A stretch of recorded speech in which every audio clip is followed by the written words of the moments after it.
मेरे रिलेटिव्स के नेम से 5 लाख रुपए का फ्रॉड कर दिया और उनको पुलिस ने पकड़ लिया। 300 से ज्यादा डीलर्स पर एफआईआर कर दी गई। स्कैमर्स की आइडेंटिफाई का पता ही नहीं चल रहा, सिम स्वैप करके फ्रॉड किए जा रहे हैं। व्हाट्सएप ने 66,000 अकाउंट्स को ब्लॉक कर दिया, 10 लाख का जुर्माना लगाया जाएगा। ऐसे तमाम न्यूज और केस आप सुनते रहते होंगे। हो सकता है आपके या फिर आपके साथ वाले के किसी के साथ ऐसा हुआ भी हो कि आपके नेम से फ्रॉड हो गया और आपको पता ही नहीं। तो आइए जानते हैं ऐसा होता कैसे है और सिम कार्ड के क्या नए रूल्स बनाए गए हैं। आप वीडियो को लाइक करिएगा, चैनल को सब्सक्राइब जरूर करिएगा। अब देखो, अब तक क्या होता था कि आप अपना आधार कार्ड लेकर जाओ और सिंपली जो भी एजेंट सिम डीलर है उनसे जाकर सिम ले आओ। हालांकि ऐसा अब भी हो रहा है, लेकिन वहीं दूसरी तरफ कुछ ऐसा भी होता था कि जो सिम डीलर्स थे उनसे स्कैमर्स और जो फ्रॉडस्टर्स होते हैं उनसे बल्क में सिम बाई कर लेते थे। यानी कि बहुत सारी 100-200 सिम एक साथ बाई कर ली उनसे, जिसके लिए ना तो वो कोई आइडेंटिटी डॉक्यूमेंट देते थे, ना ही कोई आधार कार्ड, कुछ भी डॉक्यूमेंट नहीं देते थे। तो ऐसे में वो सिम डीलर थे वो सिम कैसे प्रोवाइड करते उनको, वो सिर्फ उनको देते थे सिर्फ पैसा। तो ऐसे में जो सिम डीलर थे वो पैसों के लालच में इधर उधर से जो जुगाड़ करके जो आइडेंटिटी लोगों के उधर से होते थे, इधर से आधार कार्ड लिया, उधर से आधार कार्ड लिया, जो भी लोगों के थे उनके नाम पर सिम अप्रूव करके प्रोवाइड कर देते थे उन लोगों को। और जब कभी भी किसी भी फ्रॉड में वो फ्रॉडस्टर को जब फंसाया जाता, उन पर केस कराया जाता, तो पुलिस के पास सबसे पहला जरिया क्या होता है? मोबाइल नंबर पकड़ने का। लेकिन वो मोबाइल नंबर तो किसी और के नाम पे मतलब लिया गया है, तो पकड़ा कौन जाता? जिसके नाम पर वो मोबाइल लिया गया। तो इस तरीके से मासूमों को फंसाया जाता है और उन स्कैमर्स की कोई आइडेंटिटी पता नहीं चल पाती है, क्योंकि सिम वो किसी और के नाम पर अप्रूव करी हुई होती है। हालांकि ये सब रोकने की काफी ज्यादा कोशिश करी गई है, लेकिन पैसा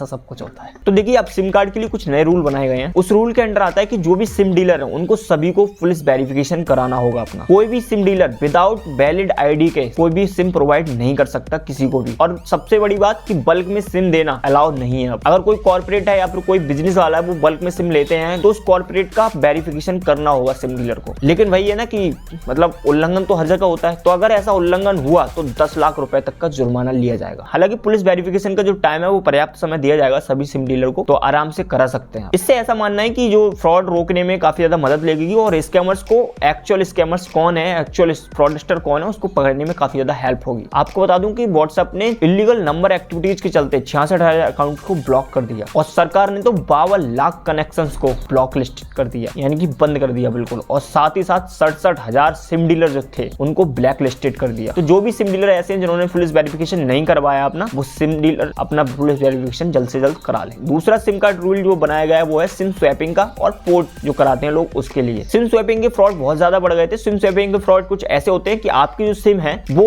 किसी ने डुप्लीकेट निकलवा ली सिम, ठीक है। जैसे आपने कभी देखा होगा, आपने कभी कोई सिम जो है वो खराब हो गया, आपका फोन खो गया, तो आप दूसरा सिम निकलवाते हो उसी सिम का। ठीक इसी तरीके से सिम स्वैपिंग होती है, यानी कि उसके नाम से दूसरा सिम निकलवा लिया जाता है जो भी सेम होता है। जो भी स्कैमर होते हैं, फ्रॉडस्टर होते हैं, वो कैसे भी जुगाड़ करके आपके आधार कार्ड, पैन कार्ड की डिटेल्स निकलवा लेते हैं कहीं से भी और आपके नाम से और एग्जैक्ट वही नंबर दूसरा डुप्लीकेट निकलवा लेते हैं कुछ भी बोलकर। तो इस तरीके से सिम स्वैपिंग वाला फ्रॉड चल रहा था। तो इसके लिए अब क्या रूल है? देखिए, अब जो भी रूल बनाया गया वो इस तरीके से है। देखिए, अगर आपका कोई सिम है, आपको डुप्लीकेट सिम बनवाना है, निकलवाना, आपका डैमेज हुआ है, फोन हुआ है, तो आप जो सिम स्वैप करवाने के लिए जो सिम नया सिम कार्ड लेंगे या फिर नया सिम कार्ड लेंगे या फिर डुप्लीकेट बनवा रहे होंगे, उसके 7 दिनों के अंदर तक कोई भी सिम पोर्ट नहीं करा सकते आप। यानी कि एक ऑपरेटर से दूसरे ऑपरेटर में नहीं करवा सकते, उस सिम को पोर्ट नहीं करवा सकते। ऐसा इसलिए मानना है, 7 दिन का टाइम इसलिए दिया है क्योंकि जो 7 दिन का टाइम होता है उसमें वेरिफिकेशन में काफी ज्यादा दिक्कतें होती हैं। अगर वो पोर्ट करने के लिए कहते हैं तो वहां पर ये पता नहीं चल पाता कि ट्री यूजर ही रिक्वेस्ट कर रहा है, यानी कि ओनर जो है वो एक्चुअल में रिक्वेस्ट कर रहा है या फिर कोई स्कैमर या कोई फ्रॉडस्टर बीच में आ गए मतलब पोर्ट करवा रहा है इसको या फिर स्वैप करवा रहा है। तो इसलिए ये 7 दिन का रूल दिया गया है। बाकी कुछ कॉमन रूल जो पहले थे, बहुत सारे लोगों के डाउट होते हैं कि हम अपने नाम पर कितनी सिम निकलवा सकते हैं। तो अब तक जो गवर्नमेंट का जो